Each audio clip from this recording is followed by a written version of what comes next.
Bonjour, alors bienvenue dans cette vidéo sur la gestion des dossiers d'exportation avec Emacs. Ici je suis sur la page d'ouverture de chaque utilisateur après identification. Il s'agit en fait d'un tableau de bord regroupant des indicateurs et des données utiles à chaque utilisateur et entièrement personnalisable évidemment.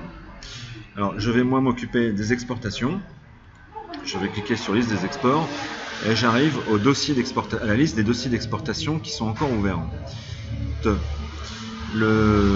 Cette liste regroupe toutes les exportations saisies par tous les utilisateurs.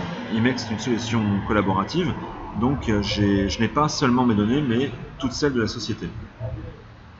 Donc ces exportations ne sont pas encore terminées. Je prends un dossier d'exemple, et la première étape du dossier d'exportation, ce sont les données générales de l'exportation. Donc il va y avoir la numéro de DUM, le numéro de DUM, qui exporte, qui produit, la date de la DUM, le bureau douanier qui s'occupe de l'exportation, les informations de transport, pays d'origine, pays de destination, les informations financières. Donc ici vous avez les premières informations de l'exportation, très utiles car elles vont participer à la traçabilité de vos exportations. Deuxième étape du dossier, c'est la saisie ou l'importation des factures d'exportation.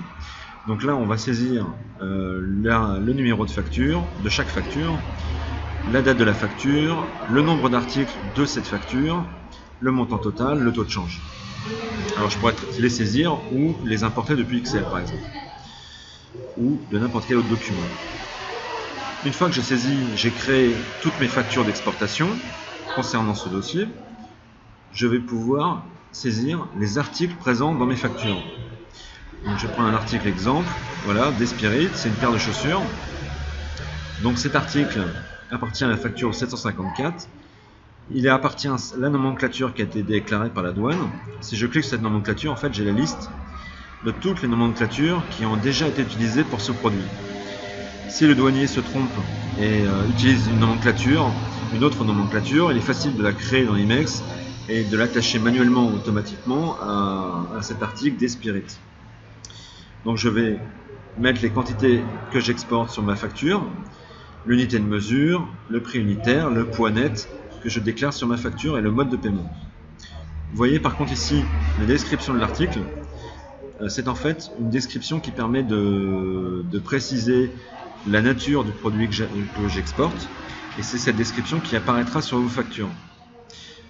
Par exemple, Despirit c'est un modèle de chaussures, mais j'exporte dans ce modèle en fait des chaussures base cuir, c'est-à-dire je développe la description de ce modèle de chaussures.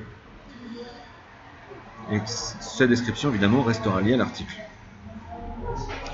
Une fois que j'ai créé tous mes articles dans toutes mes factures, je vais pouvoir passer à une des étapes les plus importantes, c'est le déchargement.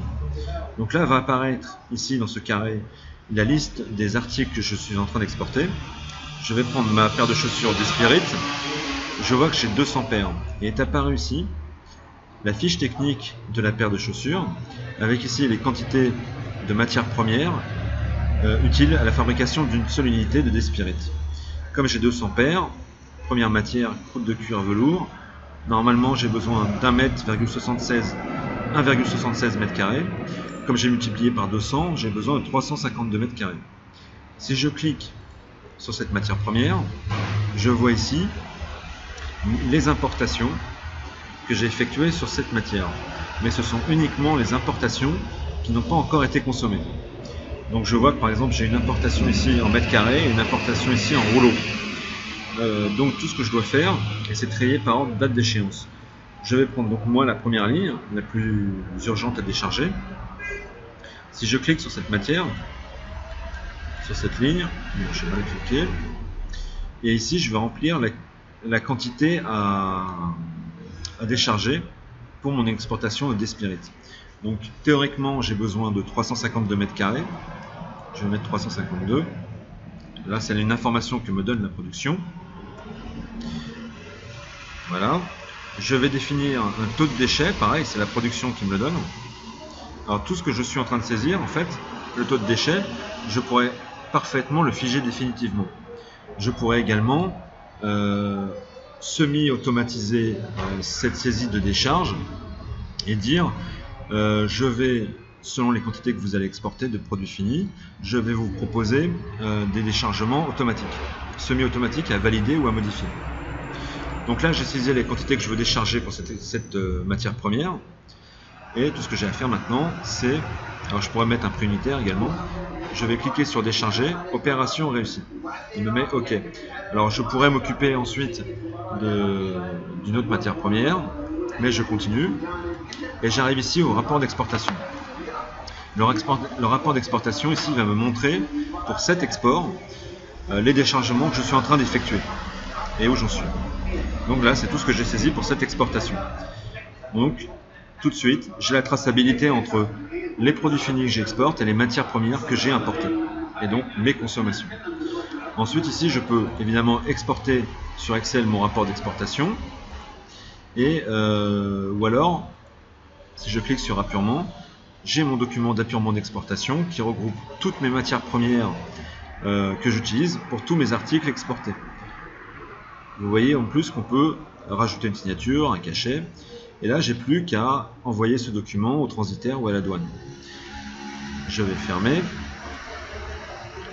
Donc en définitive, que ce soit manuellement ou en mode semi-automatique, la saisie d'un déchargement, après évidemment production, on peut se faire très très rapidement. Et vous retrouvez avec une traçabilité complète sur tout ce qui se passe au niveau des exportations, tout ce qui se passe au niveau de l'importation de matières premières et tout ce qui se passe au niveau de la consommation des matières premières pour vos exports.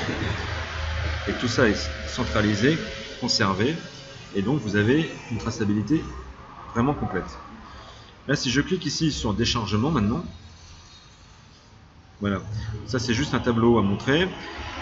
Ici en fait, j'ai dans ce tableau résumé toutes les consommations de matières premières de mes dossiers d'exportation qui ne sont pas encore fermés. Donc je sais exactement, ici je vois tout ce que j'ai saisi déjà dans mes dossiers d'exportation qui ne sont pas encore fermés. Donc je vais avoir ici par exemple le numéro d'export, la dûme export, etc. Donc là ici je vais avoir toutes les données sur toutes mes exports encore ouvertes. Voilà. Donc c'était la présentation du dossier d'exportation sur Imex.